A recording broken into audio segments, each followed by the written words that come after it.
বাংলা জয়ের মাত্র ১ বছর পর বখতিয়ার খলজি হঠাৎ করেই হিমালয় ঘেঁষা দুর্গম তিব্বতের দিকে অভিযান চালালেন। তিনি মূলত তিব্বত দখলের মাধ্যমে উত্তর পূর্বাঞ্চলের সিল্ক রুট নামক বিখ্যাত বাণিজ্য পথটির নিয়ন্ত্রণ নিতে চেয়েছিলেন। তিনি জানতেন তিব্বত বিজয় করতে তার প্রয়োজন প্রতিবেশী রাজ্যগুলোর সহায়তা। এক্ষেত্রে কামরূপের রাজা পৃথু তাকে সাহায্য করার আশ্বাস দিলেও তা কি আসলেই কোনো বন্ধুত্ব, নাকি ছিল এক সুপরিকল্পিত মরণ ফাঁদ? কোন সে দানব যা এক নিমিষেই গিলে খেল বখতিয়ারের ১০,০০০ ঘোর সওয়ারকে? সে পথে কি এমন ঘটল যার কারণে পিছু হটতে হলো বখতিয়ারের মতো বীরকেও, যা টেনে নিয়ে গেল তাকে তার অন্তিম মুহূর্তের দিকে? আসসালামু আলাইকুম, আমি রাহাত জুবায়ের, আর আমাদের আজকের video topic the last days of Bakhtiyar. চলুন তবে শুরু করা যাক।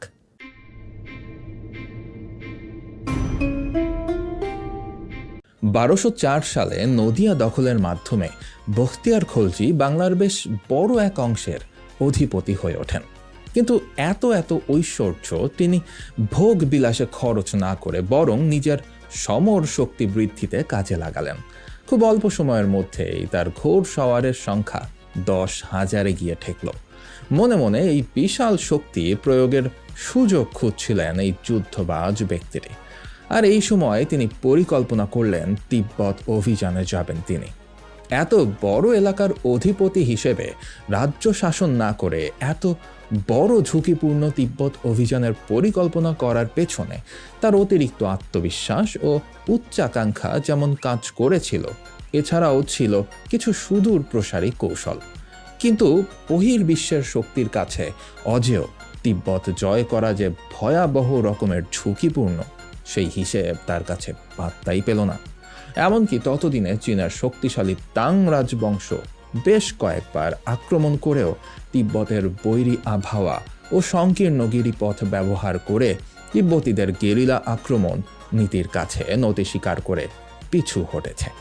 ঐতিহাসিক মিনহাজি সিরাজের বর্ণনা অনুসারে তিব্বতে পৌঁছতে হলে প্রায় ১৫টি গিরিপথ অতিক্রম করতে হতো।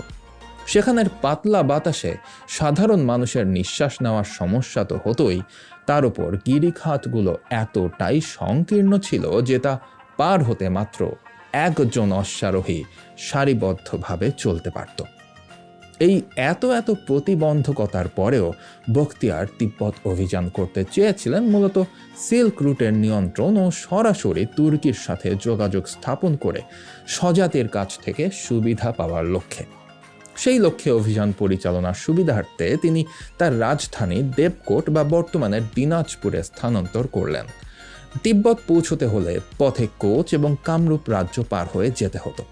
এর মধ্যে কোচ রাজা ছিলেন তুলনামূলক দুর্বল। তিনি তাদের বাধা দেওয়ার আস্পর্ধা করবেন না, তাই তাকে গোনার মধ্যেই রাখেননি বখতিয়ার। তবে তিব্বত বিজয়ের ক্ষেত্রে কামরূপ রাজা পৃথু তাকে সাহায্য করতে পারেন, এই চিন্তা থেকেই তার সাথে আলোচনায় বসলেন তিনি। পৃথু বখতিয়ারকে সাহায্য করার প্রতিশ্রুতি দিলেন তো বটে, কিন্তু তিনি জানতেন যদি বখতিয়ার তিব্বত জয় করেই ফেলেন তবে কামরূপকে তিনি অবশ্যই স্বাধীন আর থাকতে দেবেন না। তাই পৃথু গোপনে তিব্বতের সীমান্তবর্তী উপজাতিগুলোর সাথে আলোচনায় বসলেন এবং তাদেরকে বখতিয়ারের পরিকল্পনা জানিয়ে দিলেন। আর এখানেই আবির্ভূত হলো এক রহস্যময় চরিত্র, আলী মেচ। আলী মেচ ছিলেন উত্তরবঙ্গের মেচ উপজাতির একজন প্রভাবশালী সর্দার বা গোত্র প্রধান। মেচরা ছিল এই অঞ্চলের প্রাচীন আদিবাসী, যারা হিমালয়ের পাদদেশের জঙ্গল এবং দুর্গম পাহাড়ি পথ সম্পর্কে খুব ভালো জ্ঞান রাখত। বখতিয়ার খলজি যখন বাংলা জয় করে উত্তরবঙ্গের দিকে তার সাম্রাজ্য বিস্তার করছিলেন, তখন আলী মেচ তার ব্যক্তিত্ব এবং বীরত্বে মুগ্ধ হয়ে বখতিয়ারের হাতে ইসলাম গ্রহণ করেন। ইসলাম গ্রহণের পর তিনি নিজের নাম রাখেন আলী। তিনি ছিলেন উত্তরবঙ্গের প্রথম দিককার মুসলিম ধর্মান্তরিত ব্যক্তিদের একজন।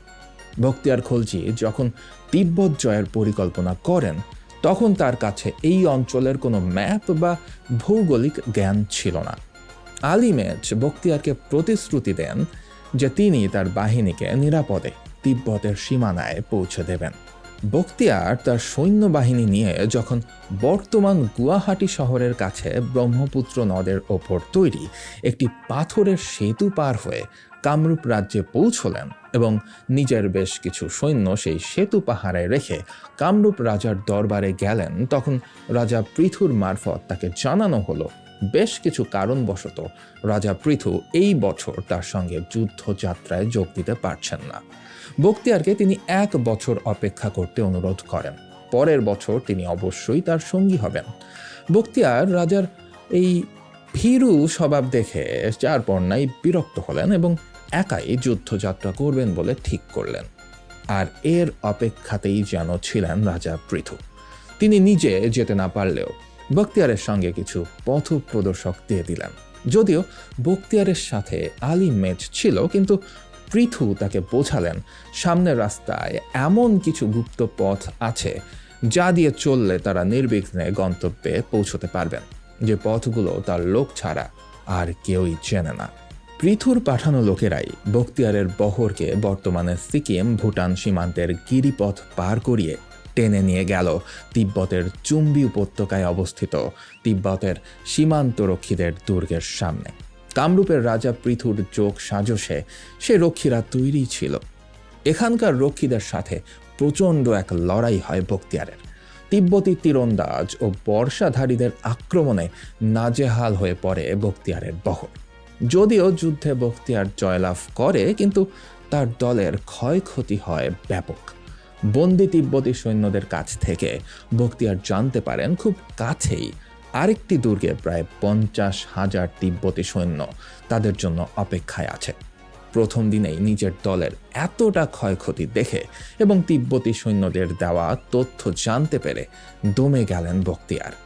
তিনি পিছিয়ে যাওয়ার সিদ্ধান্ত নিলেন, আর পিছিয়ে যেতে গিয়েই তিনি আবিষ্কার করলেন কামরূপ রাজা তার সাথে বিশ্বাসঘাতকতা করেছেন। রাজা পৃথু পোড়ামাটির নীতি অবলম্বন করে ফিরতি পথের খাদ্য ও পানির সকল ধরনের উৎস ধ্বংস করে দিয়েছিলেন। এমনকি ফিরতি পথের গ্রামগুলো থেকেও গ্রামবাসীদেরকে সরিয়ে নেওয়া হয়েছিল। সেখান থেকে ব্রহ্মপুত্র নদের সেই সেতু পর্যন্ত পৌঁছতে প্রায় 15 দিনের মতো সময় লাগত। জাস্ট ভাবুন, এই 15 দিন বখতিয়ারের সৈন্যদল কোনো রকম খাবার ও পানীয়ের দেখাই পায়নি। শেষ পর্যন্ত বেঁচে থাকতে নিজেরা নিজেদের ঘোড়াগুলোকে জবাই করে খেয়ে খিদে মেটাতে বাধ্য হয়েছে তারা। এই যাত্রা পথে বেশ কিছু সৈন্য রোগে ভুগে মারা পড়ে। ধুকতে ধুকতে তারা যখন ব্রহ্মপুত্র নদের কাছে এসে পৌঁছয়, সেখানে তারা আবিষ্কার করে আরও এক বড় বিভীষিকা। দলীয় কোন্দলের কারণে বখতিয়ারের সেতু পাহারায় রেখে যাওয়া সৈন্যরা সেতু অরক্ষিত রেখেই লখনৌতিতে ফিরে গেছে, আর এই সুযোগে কামরূপ রাজা পৃথু সেতুটি সম্পূর্ণ ধ্বংস করে দিয়েছেন। ঠিক সেই সময় মরার ওপর খাড়ার ঘায়ের মতো রাজা পৃথু নিজের সর্বশক্তি একত্র করে বখতিয়ারের বহরের ওপর ঝাঁপিয়ে পড়ল। অনাহারের কারণে দুর্বল হয়ে পড়া বখতিয়ারের সৈন্যদল তেমন একটা বাধাই দিতে পারল না। অধিকাংশ সৈন্যই মারা পড়ল যুদ্ধে বা ব্রহ্মপুত্র নদে ঝাঁপিয়ে পড়ে পালাতে গিয়ে। বখতিয়ার তার 10,000 সৈন্যের মধ্যে মাত্র 100 বা মতান্তরে 150 সৈন্য নিয়ে দেবকোটে পালিয়ে এসে আশ্রয় নিলেন। এর পরের ঘটনা খুবই সংক্ষিপ্ত। 20 জনেরও কম সৈন্য নিয়ে বাংলায় হামলে পড়া বঙ্গবিজেতা বখতিয়ারের শেষ দিনগুলো ছিল মর্মান্তিক।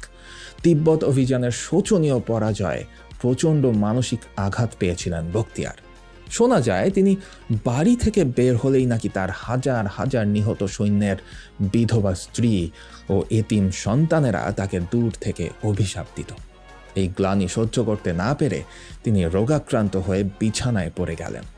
আর সেই সুযোগেই একসময় তার বিশ্বস্ত সহচর আলী মর্দান অসন্তুষ্ট ও ক্ষুব্ধ হয়ে সেই বিছানাতেই রোগাক্রান্ত বখতিয়ারকে ছোড়া মেরে হত্যা করে। আবার অনেকে মনে করেন বখতিয়ারকে হত্যা করাই হয়নি, ব্যর্থতার ভার নিতে না পেরে তীব্র মানসিক শোক ও শারীরিক অসুস্থতায় ভুগতে ভুগতে তিনি মারা গেছেন। বখতিয়ারের মৃত্যুর পর তার প্রতিষ্ঠিত লখনৌতি রাজ্য দুর্বল হয়ে পড়ে। 1227 খ্রিস্টাব্দে দিল্লির সুলতান ইলতুৎমিশের বাহিনী লখনৌতে আক্রমণ করে খলজি বংশের শেষ উত্তরসূরি গিয়াসউদ্দিন ইয়োজ খলজিকে হত্যা করার মাধ্যমে লখনৌতি দখল করে এবং তা দিল্লি সালতানাতের অন্তর্ভুক্ত হয়। বখতিয়ারের তিব্বত অভিযানের মর্মান্তিক পরাজয় ও বিশ্বাসঘাতকতা প্রাপ্তি কিন্তু তার শেষ কথা নয়। বখতিয়ার কেবল একজন বিজয়ী যোদ্ধাই নন, তিনি ছিলেন একজন দূরদর্শী শাসক। গৌড় এবং দেবকোটে তিনি যে প্রশাসনিক কাঠামো গড়ে তুলেছিলেন তাই পরবর্তীতে শত শত বছর ধরে বাংলাকে শাসন করার শক্তি জুগিয়েছে। সবচেয়ে বড় কথা, বখতিয়ারই প্রথম দেখিয়েছিলেন যে দিল্লি বা অন্য কোনো বহির শক্তির ছত্রছায়ায় না থেকে এই বাংলার মাটি থেকেই এককভাবে একটি শক্তিশালী সাম্রাজ্য শাসন করা সম্ভব।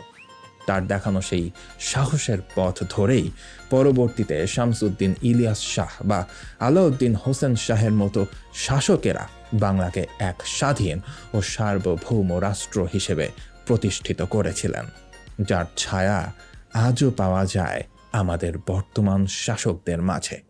আমাদের আজকের ভিডিওটি এই পর্যন্তই।